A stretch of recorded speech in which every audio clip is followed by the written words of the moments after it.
બનાસકાંઠામાં વર્ષોથી ચૌધરી સમાજ અને રબારી સમાજ બંને એકબીજાની સાથે રહે છે, તો પછી એવું તો શું થયું કે દીકરીને લઈને ચૌધરી સમાજ અને રબારી સમાજ આમને સામને આવી ગયા? કોણ એવા લોકો છે જેમણે આને ભડકાવવાનો પ્રયત્ન કર્યો અને એ લોકોનું પોતાનું બેકગ્રાઉન્ડ શું છે તેની ચર્ચા કરીશું. સાથે સાથે રાજુ કરપડાની ચર્ચા કરીશું, કારણ કે ક્યાંક ને ક્યાંક રાજુ કરપડા કિસાન સંકલ્પ રેલી લઈને નીકળ્યા છે. હવે તુલસીશ્યામથી નીકળેલી આ રેલી આવતીકાલે વિસાવદર પહોંચશે. અહીંયા રાજુ કરપડા ક્યાંક આમ આદમી પાર્ટી ગોપાલ ઇટાલિયાને નુકસાન પહોંચાડવાનો પ્રયત્ન કરી રહ્યા છે કે પછી ખેડૂતોના મુદ્દે ખરેખર મેદાનમાં આવ્યા છે અને હવે લડી લેવાના મૂડમાં છે, તેની પણ ચર્ચા કરીશું. અને સાથે સાથે સ્ટેટ ઓફ રામાધણી એટલે કે પાટણના ભાવેશ જીલિયાણા જે છે તેના ફાર્મ હાઉસ ઉપર દાદાનું બુલડોઝર ચાલ્યું છે અને દાદાનું આ બુલડોઝર જે ચાલ્યું ત્યાં આગળ ઘણી મોટી સંખ્યામાં લોકો પણ ભેગા થઈ ગયા અને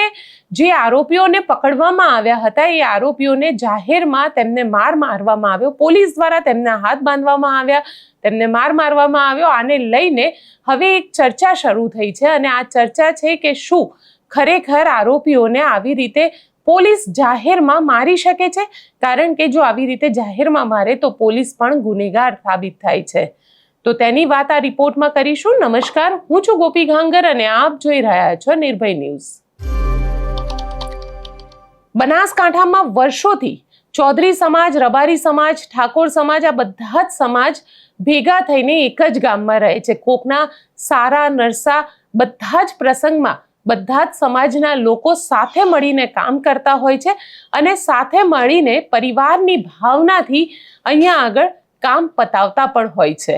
એટલે અહીંયા સવાલ એ ઊભો થઈ રહ્યો છે કે જે રીતે રબારી સમાજ અને ચૌધરી સમાજ એકબીજાની સામે આવી ગયા, દીકરીની વાત કરવામાં આવી અને દીકરી પાછી લાવવાની વાત કરવામાં આવી, તો રબારી સમાજ અને ચૌધરી સમાજના એવા ઘણા આગેવાનો હતા કે જેમના દ્વારા એવું કહેવામાં આવ્યું કે 24 કલાકની અંદર આગેવાનો મળશે, આગેવાનો નક્કી કરશે અથવા તો 10 દિવસનો સમય આપવામાં આવે ને આ 10 દિવસના સમયમાં આગેવાનો દ્વારા નક્કી કરવામાં આવશે કે હવે નિર્ણય શું કરવો.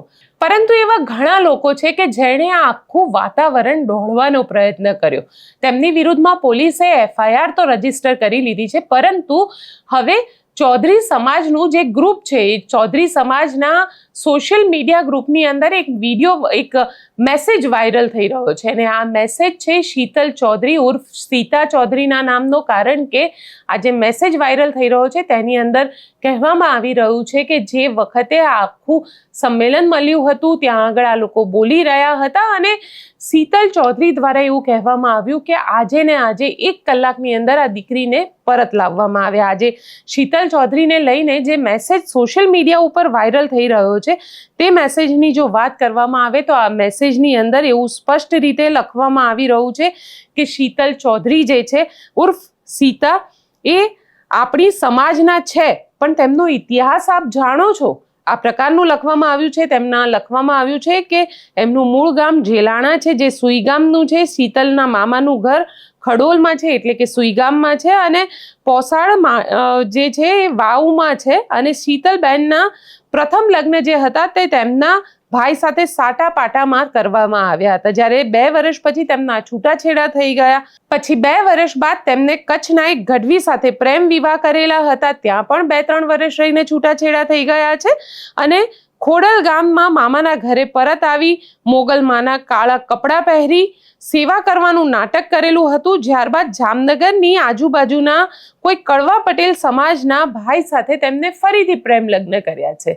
આ રીતનો જે મેસેજ છે એ સોશિયલ મીડિયાની અંદર વાયરલ થઈ રહ્યો છે અને સોશિયલ મીડિયામાં આ જે મેસેજ છે એ ચૌધરી સમાજના મોટા ભાગના જે ગ્રુપ છે તેની અંદર વાયરલ કરવામાં આવી રહ્યો છે. કારણ કે જે શીતલબહેનના કહેવાથી ત્યાં આગળ મોટી સંખ્યામાં લોકો આ ચૌધરી સમાજની દીકરીને પાછી લેવા માટે ગયા હતા.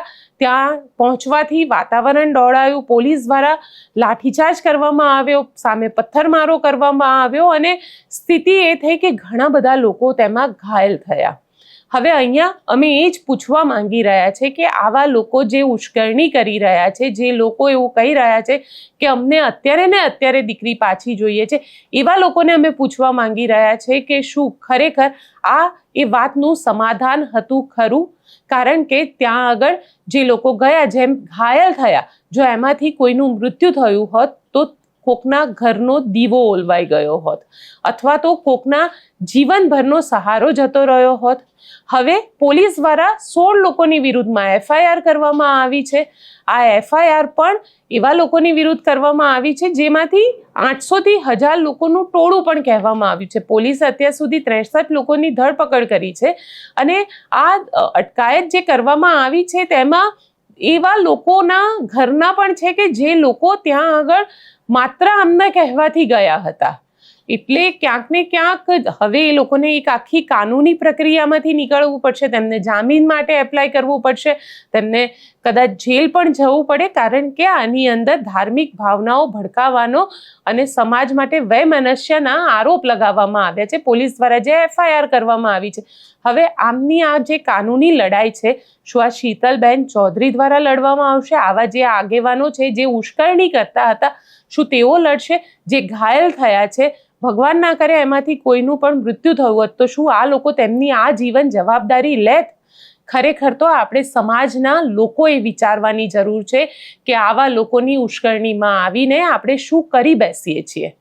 ખરેખર તો સમાજના જે 4 થી 5 આગેવાનો હતા તેમને જ આ વસ્તુનો નિર્ણય લેવાની જરૂર હતી, ના કે જે જુવાનિયાઓ છે, જે જુવાનિયાઓ ક્યાંક ને ક્યાંક ચૂંટણીના સમયે આવી જાય છે મેદાનમાં અને ચૂંટણીના સમયે ક્યાંક એક વૈમનસ્ય પેદા કરવાનું કામ કરે છે, રબારી વર્સિસ ચૌધરી કરવાનું કામ કરે છે, અથવા તો ઠાકોર વર્સિસ ચૌધરી કરવાનું કામ કરે છે.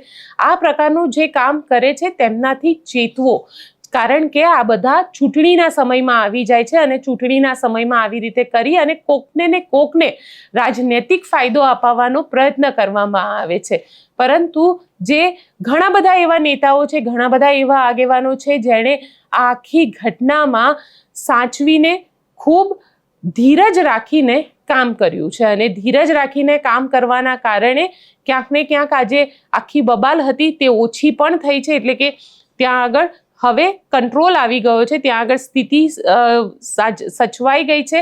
આજે પોલીસ દ્વારા પણ ત્યાં આગળ ચૌધરી રબારી સમાજના આગેવાનોને બોલાવી તેમની સાથે મીટિંગ કરવામાં આવી, કારણ કે આ પહેલી વાર નથી કે બનાસકાંઠાની અંદર ચૌધરી સમાજની દીકરી રબારી સમાજમાં ગઈ હોય કે રબારી સમાજની દીકરી જે છે એ ચૌધરી સમાજમાં ગઈ હોય. આના પહેલા પણ ઘણા બધા એવા કિસ્સાઓ સામે આવ્યા છે. જો અત્યાર સુધી આ બધા કિસ્સાઓમાં ક્યાંક ને ક્યાંક પારિવારિક સમાધાન નીકળતું હતું તો પછી આ મામલામાં પારિવારિક સમાધાન કેમ ન કરવામાં આવ્યું? અહીંયા અમે પૂછવા માંગીએ છીએ એ લોકોને કે જે લોકો આ આખા મામલામાં ઉશ્કેરણી કરતા હતા, ક્યાંક તેઓ પણ પોતાના રાજનૈતિક રોટલા શેકી રહ્યા હતા, કારણ કે ઘણા બધા લોકો એવા છે કે સ્થાનિક સ્વરાજની ચૂંટણી આવી રહી છે, એટલે સ્થાનિક સ્વરાજની આ ચૂંટણીમાં પોતાની જાતને એક આગેવાન સાબિત કરીને પોતાના સામાજિક રીતે રાજકીય રોટલા શેકવાનો પ્રયત્ન કરતા હતા. આવું પણ બની શકે. એટલે ક્યાંક એટલું તો સ્પષ્ટ છે કે દરેક વ્યક્તિએ વિચાર કરવો જોઈએ. આજે જ્યારે ઘણા બધા લોકોના નિવેદનો પણ સામે આવ્યા છે અને આ લોકો શું કહી રહ્યા છે તે પણ સાંભળી લઈએ. જય વિહોતા, જય શ્રી રામ. હું ચૌધરી સમાજ અને રબારી સમાજના તમામ યુવાનો આગેવાનોને નમ્ર વિનંતી કરું છું કે આપણે સમાજથી સમાજ વચ્ચે વૈમનસ્ય ન ફેલાય, અરાજકતા ન ફેલાય, એના માટે કોઈની વાતોમાં આવી અને ખોટી રીતે ક્યાંય પણ એકબીજા સમાજ વચ્ચે વર્ગ વિગ્રહ થાય એવું કોઈ પણ કાર્ય કરવાનું નથી. આપણે બધાએ એકબીજાના ભાઈ છીએ અને ભાઈ બનીને રહેવાનું છે એવી મારી વિનંતી છે. અને આપ સૌ આપણા વડવાળા દુધરેજથી અને વાળીનાથથી અને આપણા બનાસકાંઠાથી સંતો મહંતોએ પણ આ એક આદેશ કર્યો છે અને અમારી પણ આપ સૌને વિનંતી છે, આપ સૌ અરાજકતા ના ફેલાય એના માટેની આપણે કાળજી લેવાની છે. જય વિહોતા, જય જય ગરવી ગુજરાત. જય દ્વારકાધીશ. જલપા રબારી સમાજ સેવિકા પાટણ. ઘણા ટાઈમથી હું અને આપ સૌ જોઈ રહ્યા છીએ કે એક નાનકડો મુદ્દો આજે બહુ મોટો મુદ્દો બની ગયો છે. ખાસ કરીને હું ચૌધરી અને રબારી સમાજને બંનેને હાથ જોડીને વિનંતી કરું છું કે ચૌધરી અને રબારી સમાજ બંનેથી માસિયાઈ ભાઈ છે. આપણે ઝઘડા કરવાની જરૂર નથી. આપણે ચૌધરી અને રબારી સમાજ ઘણા વ્યવસાય સાથે સંકળાયેલા છે. બંને સમાજોના સંબંધો ભાઈચારાના છે. તો આપણે એક નાનકડા મુદ્દાને લઈને કોઈ ઝઘડા કરવાની જરૂર નથી. જે પણ છે એનું વડીલો અને આગેવાનો શાંતિથી સોલ્યુશન લાવવાનું છે. નક્કી ઝઘડા કરવાથી આપણને બંને સમાજને કોઈ પણ ફાયદો નથી, એના કરતાં નુકસાન છે. આપણી મિસાલો અપાય છે, રબારી સમાજની ભાઈબંધીની મિસાલો અપાય છે. તો આપણે ઝઘડા નથી કરવા. જે પણ થઈ રહ્યું છે, જે પણ થઈ ગયું છે, એને શાંતિથી આપણે એનું સોલ્યુશન લાવવાનું છે. જેમ રબારી સમાજનું સોલ્યુશન મળી ગયું છે, એમ ચૌધરી સમાજનું પણ વાતનું સોલ્યુશન મળી જશે. પણ આપણે બધાએ શાંતિ રાખવાની જરૂર છે. અને ખાસ કરીને યુવાનોને કહું છું કે કોઈના આવેશમાં આવીને તમે કોઈ પણ પ્રકારના ધમાલ, કોઈ પણ પ્રકારનો ઝઘડો કે કંઈ પણ ના કરશો. ખોટી કોમેન્ટો વાંચીને કોઈના આવેશમાં આવીને ઝઘડો કરશો તો યુવાનો ખાસ કરીને કહું છું કે તમે કોઈ ગુનો કરશો તો તમને કોઈ પોલિટિશિયન કે કોઈ આગેવાન બચાવવા નહીં આવે. જે પણ ગુનો કર્યો છે એના તમે ગુનેગાર ગણાશો અને તમે અને તમારો પરિવાર હેરાન થશે, તમારા મા બાપ હેરાન થશે. તો યુવાનોને નમ્ર વિનંતી કરું છું કે આપણે અશાંતિ ના ફેલાવીએ, બંને સમાજો વચ્ચે પ્રેમ જળવાઈ રહીએ. એના માટે થઈ શાંતિથી બધા બેસીને વાત કરીએ અને આનું સોલ્યુશન લાવીએ. જય દ્વારકાધીશ. ગઈ 18મી માર્ચે ઓગળ તાલુકાના ઉણ ગામ ખાતે જે નિંદનીય ઘટના બની છે એ અનુસંધાને વાવ-થરાદ જિલ્લાના તમામ ગામમાં લોકોમાં સામાજિક સમરસતા જળવાઈ રહે અને બે સમાજ વચ્ચે કે બે સમાજના બે કોમના લોકો વચ્ચે કોઈ વૈમનસ્ય ન ઊભું થાય, કોઈ લોકો ગેરસમજમાં ન આવે અને એકબીજા પ્રત્યે કોઈ ધૃણા ન થાય, એવા એક ઉમદા આશયથી આજે થરાદ તાલુકાના મુલુપુર ખાતે એક સર્વ સમાજની એક શાંતિ સમિતિની મિટિંગનું આયોજન કરવામાં આવ્યું હતું. આ મિટિંગમાં ઉપસ્થિત લગભગ તમામ સમાજના લોકોને જે સોશિયલ મીડિયામાં જે ગેરમાન્યતાઓ કે કોઈ જૂની પુરાની વાત માંડી અને બરોડીને જે કંઈ પેશ કરવામાં આવતી હોય એવી કોઈ ગેરમાન્યતામાં ન આવે, લોકોમાં ભાઈચારો અને એકતાનું વાતાવરણ રહે અને એક સામાજિક સમરસતા જળવાઈ રહે અને ગામમાં એક શાંતિભર્યું વાતાવરણ રહે, એવી તમામ લોકોને અપીલ કરવા માટે આજની મિટિંગનું આયોજન કરવામાં આવેલું હતું. આ ઉપરાંત જે અસામાજિક તત્વો સમાજ વચ્ચે ગેરસમજ ઊભો કરવાના પ્રયત્નો કરતા હોય, આવા ઇસમો કે આવા માણસો વિરુદ્ધ કાયદેસર કાર્યવાહી કરવામાં પણ મેં કડક હાથે સૂચના આપી છે અને લોકોને શાંતિ જાળવવા અપીલ કરી છે. આ ઉપરાંત બંને સમાજના જે અગ્રણીઓ છે, આગેવાનો છે, એમના દ્વારા અને સાધુ સંતો દ્વારા પણ આ બાબતે સમાજ લોકોને એક સાચી દિશામાં લઈ જવા માટે જે પ્રયત્નો કરવામાં આવી રહ્યા છે, એ પ્રયત્નોને આપ તમામ આગેવાનો અને સમાજના લોકો એને પાલન કરે અને ગામમાં એક શાંતિભર્યું વાતાવરણ જળવાઈ રહે એ માટેના પ્રયત્નો પોલીસ વિભાગ દ્વારા કરવામાં આવી રહ્યા છે. ખાસ કરીને યુવાનોને અને વાવ-થરાદ જિલ્લાની પ્રજાને શું? આ યુવાનો અને તમામ જનતાને માત્ર એક જ સંદેશ છે કે આ વાવ-થરાદ જિલ્લામાં એક સામાજિક સમરસતાનું ખૂબ એક સારું આપણી પાસે ઉદાહરણીય એક વ્યવસ્થાઓ છે અને કોઈ પણ પ્રકારની સોશિયલ મીડિયાના માધ્યમથી કોઈ ગેરસમજ કે કોઈ બાબત જે છે એ ખોટો એનું દુષ્પ્રચાર ન થાય અને લોકો સુધી સાચી વાત પહોંચે એવા માટેનો પ્રયત્ન કરે. યુવાનોને ખાસ વિનંતી કરું છું કે એવા કોઈ મેસેજો છે, એવા કોઈ વિડીયો છે, એવા સંદેશાઓ છે એ બિનજરૂરી ખરાઈ કર્યા વગર એને વાયરલ ન કરે અને લોકો સુધી પહોંચાડે નહીં. અને ખાસ કરીને જે વડીલો છે એ યુવાનોને સાચા માર્ગે લઈ જાય એ પ્રકારનું અમે લોકોએ સૂચના આપી છે. સોશિયલ મીડિયામાં સાહેબ જે પોસ્ટો થઈ રહી છે જે એના ઉપર પોલીસ નજર રાખી રહી છે. પોલીસનો જે ટેકનિકલ સેલ છે, અમારું મીડિયા મોનિટરિંગ સેલ છે, એ 24 કલાક રાઉન્ડ ધ ક્લોક આવા જે પોસ્ટ છે, વિડીયો છે વાયરલ થતા હોય છે એના પર નજર રાખી રહી છે અને આવા કોઈ તત્વો છે એના વિરુદ્ધ કાર્યવાહી પણ કરવામાં આવી રહી છે. ખાસ કરીને એ જે સંદેશાઓ છે એનાથી કોઈ વિપરીત અસર સમાજ લેવલે ન થાય એવા ઉદ્દેશ્યથી આજે મિટિંગનું આયોજન કરવામાં આવેલું હોય. અમે તો આજે પણ એ જ કહી રહ્યા છે કે દીકરીનો શું વાંક, જે દીકરીએ લગ્ન કરી લીધા હતા, તેનું બાળક પણ છે અને તે છેલ્લા 2-3 વર્ષથી ત્યાં આગળ રહી રહ્યા છે. એવા ઘણા બધા લોકો સામે આવ્યા, ચૌધરી સમાજ હોય કે રબારી સમાજના લોકો હોય.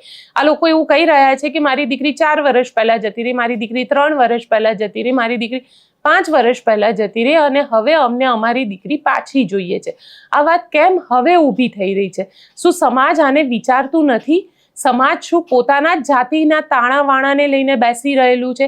કારણ કે જ્યાં સુધી આ સમાજ સમજશે નહીં, જ્યાં સુધી આ જાતિના તાણાવાણાને લઈને બેસી રહેશે ત્યાં સુધી આપણે સામાજિક રીતે આગળ નહીં વધી શકીએ. કારણ કે જો વિશ્વને એક કરવું હોય તો માનવામાં આવે છે કે આંતરજ્ઞાતીય લગ્ન પણ એટલા જ જરૂરી છે, જે આજે નહીં પણ ભવિષ્યમાં પણ એટલા જ જરૂરી છે. અને તો જ આખું જે ગામ છે, આખો સમાજ જે છે એ એક થશે. વસુધૈવ કુટુંબકમની ભાવના લોકોની અંદર પેદા થશે. અને તેના જ માટે ક્યાંક ને ક્યાંક હવે જો દીકરી ઉપર આ રીતે પ્રેશર કરવામાં આવતું હોય કે દીકરી ઉપર દબાણ લાવવામાં આવતું હોય તો ખરેખર આ ક્યાંક ને ક્યાંક ખોટી દિશા તરફ આપણે આગળ વધી રહ્યા હોય તેવું મને લાગે છે. આપ શું માનો છો? કોમેન્ટ બોક્સમાં ચોક્કસથી લખજો. અને સાથે હવે વાત કરી લઈએ રાજુ કરપડાની, કારણ કે તુલસીશ્યામથી રાજુ કરપડાની કિસાન સંકલ્પ યાત્રાની શરૂઆત થઈ ચૂકી છે. આજે ઐતિહાસિક ટ્રેક્ટર રેલી કાઢી છે તેવો દાવો કરવામાં આવ્યો છે. અને રાજુ કરપડા આ જે ટ્રેક્ટર રેલી છે તુલસીશ્યામથી હવે વિસાવદર તરફ આગળ વધી રહી છે. વિસાવદર ગોપાલ ઇટાલિયાની કોન્સ્ટિટ્યુન્સી, ત્યાં આગળ ગોપાલ ઇટાલિયાનું મતક્ષેત્ર છે. ચૂંટણી લડ્યા હતા. ક્યાંક ને ક્યાંક રાજુ કરપડા જે અત્યાર સુધી ગોપાલ ઇટાલિયા ઉપર આરોપ લગાવી રહ્યા હતા, અને ગોપાલ ઇટાલિયા ઉપર કહેવામાં આવી રહ્યું છે કે ગોપાલ ઇટાલિયા દ્વારા જ આ બધું કરવામાં આવ્યું, તેમને જેલની અંદર વધારે રહેવું પડ્યું, તો તેની પાછળ જવાબદાર ગોપાલ ઇટાલિયા છે. આવો રાજુ કરપડાનો આરોપ છે. પરંતુ હવે રાજુ કરપડા ક્યાંક તેમને રાજનીતિક નુકસાન પહોંચાડવા માટે પણ જઈ રહ્યા છે. રાજુ કરપડા વિસાવદરમાં આવતીકાલે છે. આવતીકાલે વિસાવદરમાં એક મોટી ભવ્ય રેલીને સંબોધિત કરશે તેવો તેમનો દાવો છે. પરંતુ આજે તેમને જે રેલી કાઢી હતી, આ ટ્રેક્ટર રેલી, જેની અંદર 200-500 થી વધારે ટ્રેક્ટરો જોડાયા, તે ટ્રેક્ટર રેલીના આગળના બોર્ડ ઉપર ઊભા રહી અને ટ્રેક્ટરના આગળના બોર્ડ ઉપર ઊભા રહી અને રાજુ કરપડાએ ત્યાંથી સભાને સંબોધિત કરી. એ સભાને પણ સાંભળીએ. કે આજે બીજી એવી રીતે આમ તો ત્યારે જ્યારે અમે પ્રસ્થાન કર્યું ત્યારે ઘણા બધા લોકોએ મને કહ્યું કે ખરેખર યાત્રાનું પ્રસ્થાન જ ભવ્ય થયું છે, તો યાત્રા જે રૂટમાં નીકળશે ત્યાં ખરેખર યાત્રા સફળ થશે અને ગુજરાતમાં ક્યારેય નહીં ઘટી હોય એવી ઘટનાઓ ઘટશે. ખેડૂતોને એવડો પ્રેમ મળશે કે કોઈએ કલ્પના નહીં કરી હોય. અમે ગઈકાલ તુલસીશ્યામથી નીકળ્યા, 150 થી વધારે ગાડીઓમાં ખેડૂતો આવ્યા, 150 થી વધારે ગાડીઓના કાફલા સાથે ખેડૂતો સાવરકુંડલા પહોંચ્યા.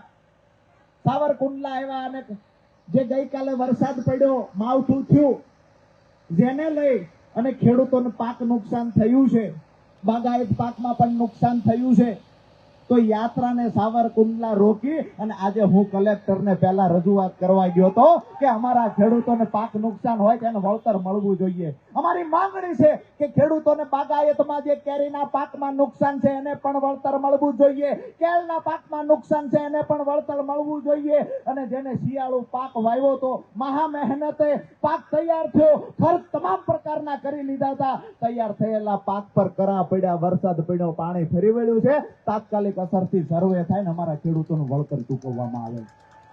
ઘણા બધા કહેતા હતા કે રાજુ કરપડા ગર્જના નથી કરતો, રાજુ કરપડા પહેલા જેવું બોલતો નથી. એને કહીએ છીએ કે હજી તો લગન લખાણા છે, ઘણું બધું બાકી છે, સમય તો આવવા દો, એ જ ગર્જના જોવા મળશે.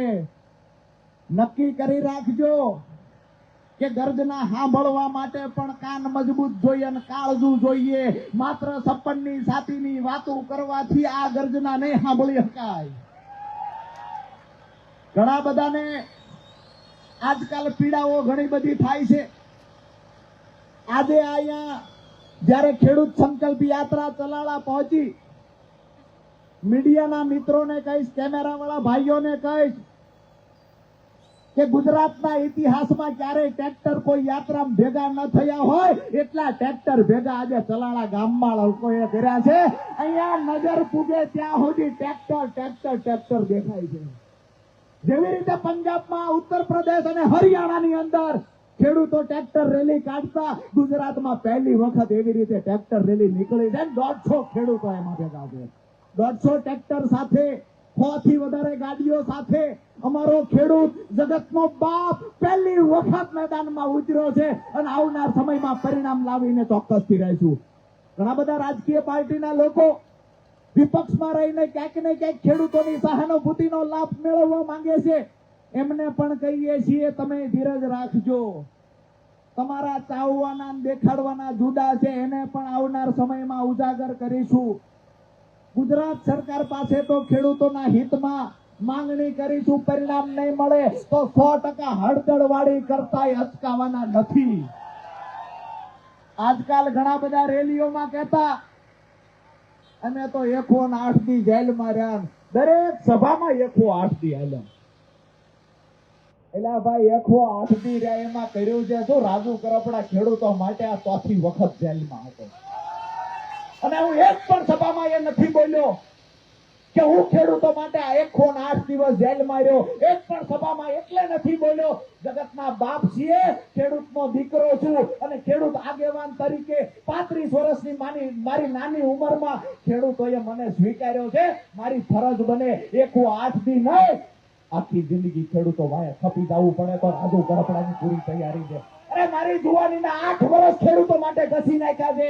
આવનાર જિંદગી બાદ પરિવારથી દૂર રહે અને ખેડૂતો માટે ગહાઈ જવાનું થાય તો રાજુ કરપડા સલાણા દાન મહારાજની સાક્ષીએ કહે છે જ્યારે જરૂર પડશે, જ્યારે પણ જરૂર પડશે ત્યારે ખેડૂતો માટે લડી લઈશું અને એ જ તાકાતથી લડશું, એ જ ગર્જનાથી લડશું જે દિવસે પહેલા લડતા હતા. પરંતુ એવું બન્યું કે અમે કોઈ યોગ્ય દિશામાં જવાની જગ્યાએ ક્યાંક ને ક્યાંક ખેડૂતોનું ભલું થશે આવું સમજી અને છેલ્લા 5 વર્ષથી એક પાર્ટીમાં કામ કર્યું. જ્યારે 5 વર્ષે આંખ ઉઘડી ત્યારે ખબર પડી કે અહીંયા તો ખેડૂતોના નામે રાજકીય રોટલા છે. રાજુ કરપડા આજે અમરેલી પણ ગયા હતા, કારણ કે કમોસમી વરસાદના કારણે અમરેલીમાં પણ ખેડૂતોને ખૂબ મોટું નુકસાન ગયું છે અને આ નુકસાનના કારણે રાજુ કરપડા આજે અમરેલી કલેક્ટરને મળવા ગયા હતા. એમનો એ જ જૂનો અંદાજ આજે ફરીથી આપણને જોવા મળ્યો હતો. એ દ્રશ્ય પર પણ નજર કરીએ અને ત્યાં તેમના દ્વારા કલેક્ટરને જે રજૂઆત કરવામાં આવી તે પણ જોઈ લઈએ. ખાસ કરીને ચાલુ વર્ષે ચોમાસું સિઝનમાં પણ અનિયમિત વરસાદના કારણે ખેડૂતોને મોટા પ્રમાણમાં પાક નુકસાન થયેલું. ખેડૂતોને ચોમાસું સિઝનમાં જે નુકસાન થયું છે એ ભરપાઈ કરવા માટે થઈ અને શિયાળુ પાકમાં તનતોડ મહેનત ખેડૂતોએ કરી. પુષ્કળ પ્રમાણમાં એટલે કે જે દર વર્ષે વાવેતર થતું એના કરતાં 1.5 ગણું વાવેતર આ વખતે ખેડૂતોએ કર્યું છે. તમામ પ્રકારના ખર્ચ અને મહેનત કરી અને ખેડૂતોએ શિયાળુ પાક તૈયાર કર્યો. ત્યારે તૈયાર પાક પર જે અત્યારે કમોસમી વરસાદ થયો છે જેના કારણે મોટા પ્રમાણમાં સૌરાષ્ટ્રના જિલ્લાઓમાં પાક નુકસાન થયું છે. ગઈકાલે 19/3/2026ની સાંજે સૌરાષ્ટ્રના ખાસ કરી અમરેલી, ગીર સોમનાથ, સુરેન્દ્રનગર, રાજકોટ, જામનગર સહિતના જિલ્લાઓમાં જ્યાં ભારે પવન પણ ફૂંકાણો, કરા પણ પડ્યા, વરસાદ પણ થયો છે, તો જે ખેડૂતનો ખળામાં પાક તૈયાર હતો, જે ખેડૂતનો ખેતરમાં તૈયાર થયેલો પાક હતો એના પર પાણી ફરી વળ્યું. એવી જ રીતે સૌરાષ્ટ્રના જિલ્લાઓમાં જ્યાં બાગાયતી વાવેતર પણ દિવસે દિવસે વધી રહ્યું છે તો બાગાયતી પાકમાં પણ મોટા પ્રમાણમાં નુકસાન છે. ત્યારે આજે અમે અમરેલી કલેક્ટર મારફતે મુખ્યમંત્રી અને કૃષિ મંત્રીને આવેદનપત્ર પાઠવ્યું છે કે તાત્કાલિક અસરથી સર્વે કરવામાં આવે અને ખેડૂતોને જે પાક નુકસાન થયું છે એ પાક નુકસાનનું વળતર તાત્કાલિક અસરથી ખેડૂતને ચૂકવવામાં આવે.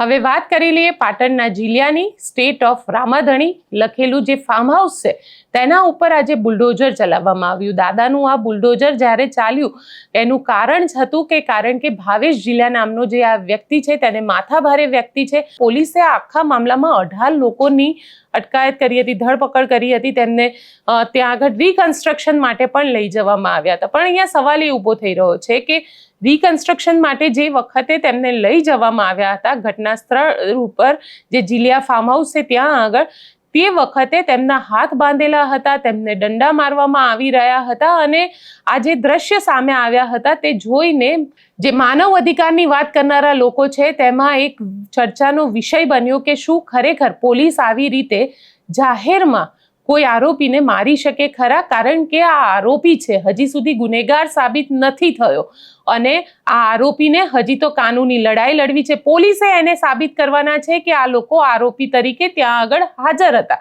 અને પોલીસ હવે તેમને આવી રીતે બહેરેમીથી મારી રહી છે. એટલે ક્યાંક ને ક્યાંક આ જે આખો ઘટના સામે આવી ત્યારબાદ ઠાકોર સેનાના લોકો પણ સામે આવ્યા. નવઘણજી ઠાકોર પણ સામે આવ્યા, ઠાકોર સેનાના બીજા અન્ય લોકો પણ સામે આવ્યા અને એ લોકો કહી રહ્યા છે, એ લોકો પોલીસની આ કાર્યવાહી ઉપર હવે સવાલ ઊભા કરી રહ્યા છે. તે પણ સાંભળીએ. અમે વામિયા ગામની અંદર રામભાઈના માતાની સાનિધ્યમાં સમસ્ત ક્ષત્રિય સમાજે પ્રતિજ્ઞા કરી છે કે 23/3/2026 રોજ વામિયા ગામે ઉત્તર ગુજરાતનો ક્ષત્રિય સમાજના આગેવાનો ભેગા થઈ માનનીય કલેક્ટરશ્રીને અમે આવેદનપત્ર આપીશું અને 15 દિવસની અંદર મને ન્યાય આપવામાં નહીં આવે તો સમગ્ર ગુજરાતની અંદર કોંગ્રેસ, ભાજપ, આમ આદમી પાર્ટી તમામ પાર્ટીઓની પ્રવેશ બંધીને અમે બોર્ડ મારી દઈશું ગામે. કેવા સમાજ ન્યાયની અપેક્ષા રાખે સમાજ? વિશેષમાં વધુ હું વાત કરતો નથી. મારા અભિજીતભાઈએ વાત કરી છે.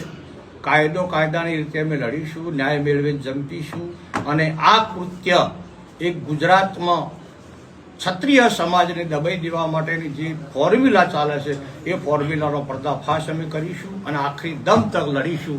ન્યાયની રીતે, કાયદાની રીતે, કોર્ટની રીતે, સામાજિક રીતે અને રાજકીય રીતે. પોલીસે 18માંથી 10ના બાયોડેટા આપ્યા છે કે આટલા ગુના છે, એમના સામે ગુનાહિત વિશેષમાં વાત મારા આજે વામૈયા રામભાઈ માતાના મંદિરે ક્ષત્રિય સમાજ એકઠો થઈ અને માગણી કરી છે કે તાજેતરમાં વામૈયા ગામના અને આજુબાજુના ક્ષત્રિય સમાજના 18 જેટલા દીકરાઓ જેમનો પાટણ જિલ્લાના જીલિયા ગામે ભાર્ગવ અને ભાવેશ કરી અને જે વ્યક્તિઓ છે જેનો ગુનાહિત ઇતિહાસ છે એના સાથે જે ઘર્ષણો થયા અને એ ઘટના અંતર્ગત ક્ષત્રિય સમાજના 18 યુવાનોની ધરપકડ થઈ અને 18 યુવાનોને પોલીસે ક્રૂરતાપૂર્વક, બર્બરતાપૂર્વક કાયદેસર લોકશાહીનું હનન થતું હોય, લોકશાહીનું હનન કરી, વસ્ત્રાહરણ કરી અને કાયદો અને વ્યવસ્થા હાથમાં લઈ અને પોલીસે સડે ચોક જાહેરમાં જે ઢોરમાર માર્યો છે, જે અમાનવીય વ્યવહાર કર્યો છે, એના સામે ક્ષત્રિય સમાજનો ઉગ્ર રોષ છે. ક્ષત્રિય સમાજમાં રોષની લાગણી ભભૂકી ઉઠી છે. ત્યારે ક્ષત્રિય સમાજ એક માગણી કરે છે કે પોલીસ તંત્રની અંદર જવાબદાર તમામ કર્મચારી, જિલ્લા પોલીસ અધિક્ષક શ્રી, આ લોકોએ જે ભાવેશ અને ભાર્ગવ જાણે બહુ મોટા રાષ્ટ્રભક્ત હોય, બહુ મોટા દેશભક્ત હોય, વીઆઈપી હોય, સંત મહાત્મા ધર્માત્મા હોય, એમને રીઝવવા, એમને ખુશ કરવા, એમનું મહિમામંડન કરવાના હેતુ અને આશયથી અમારા દીકરાઓને રિકન્સ્ટ્રક્શનના નામે વરઘોડો કાઢીને 18 દીકરાઓને એના ફાર્મ પર લઈ જઈ અને ત્યાં આગળ ઉઠ બેઠકો કરવાના જે દ્રશ્યો સર્જાયા અને આખા ગુજરાતે જે વિડીયોના માધ્યમથી જોયા એના થકી આજે ક્ષત્રિય સમાજમાં ખૂબ રોષ છે. એટલે તમામ પોલીસ કર્મચારી, એ ચાહે એલઆરડી કોન્સ્ટેબલ હોય, એએસઆઈ હોય, પીએસઆઈ હોય કે એસપી શ્રી, આ તમામ તત્કાલીપણે બરતરફ થાય, સસ્પેન્ડ થાય એવી ક્ષત્રિય સમાજની માંગ છે. આ માંગણી નહીં સ્વીકારાય તો સોમવારે અમે ફરીથી વામૈયા મુકામે ક્ષત્રિય સમાજ એકઠો થશે. ત્યાંથી જિલ્લાના કલેક્ટરશ્રીને આવેદનપત્ર પાઠવીશું અને શક્તિ પ્રદર્શન કરી અને અલ્ટિમેટમ આપીશું કે ટૂંકા ગાળાની અંદર અમારી માગણી જો સંતોષવામાં નહીં આવે તો કાયદાકીય રીતે લડીશું, કોર્ટના માધ્યમથી લડીશું, સામાજિક રીતે શક્તિ પ્રદર્શન તો કરીશું, પણ રાજકીય રીતે ગામે ગામ ક્ષત્રિય સમાજના ગામોમાં રાજકીય પાર્ટીની પ્રવેશબંધીનું ફરમાન સાથે કોઈ રાજકીય વ્યક્તિને ઘૂસવા નહીં દેવા એવા આકરા નિર્ણયો લઈને પણ એક દાખલો બેસાડીશું. ક્ષત્રિય સમાજના આ સ્વાભિમાન પર પ્રહાર થયો છે એને સાખી નહીં લઈએ એ મિજાજ સાથે આજે ક્ષત્રિય સમાજ એકઠો થયો છે.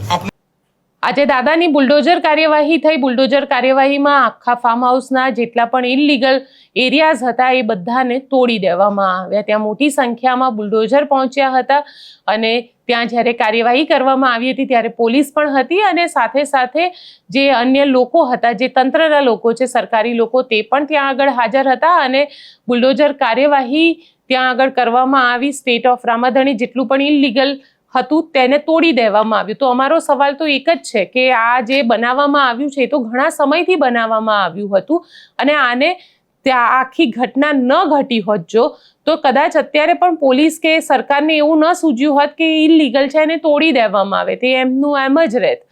કારણ કે આ ભાવેશ જીલિયા જે છે એ માથાભારે શખ્સ છે. એટલે જો એ માથાભારે શખ્સ છે તો ઇલીગલ કન્સ્ટ્રક્શન કરી શકે જ્યાં સુધી એ વ્યક્તિ પોતે ચર્ચાનો મુદ્દો નથી બનતા. એ ફરીથી ચર્ચાનો મુદ્દો બન્યા, એને પોતાની દાદાગીરી દેખાડી, એટલે સરકારને અહેસાસ થયો કે આ જે કન્સ્ટ્રક્શન કરવામાં આવ્યું છે તે ઇલીગલ કન્સ્ટ્રક્શન કરવામાં આવ્યું છે. એટલે અમે સરકારને પણ પૂછવા માંગીએ છીએ કે શું આ ઘટના ન ઘટી હોત તો આ જે બુલડોઝર કાર્યવાહી જે છે તે થઈ હોત ખરી?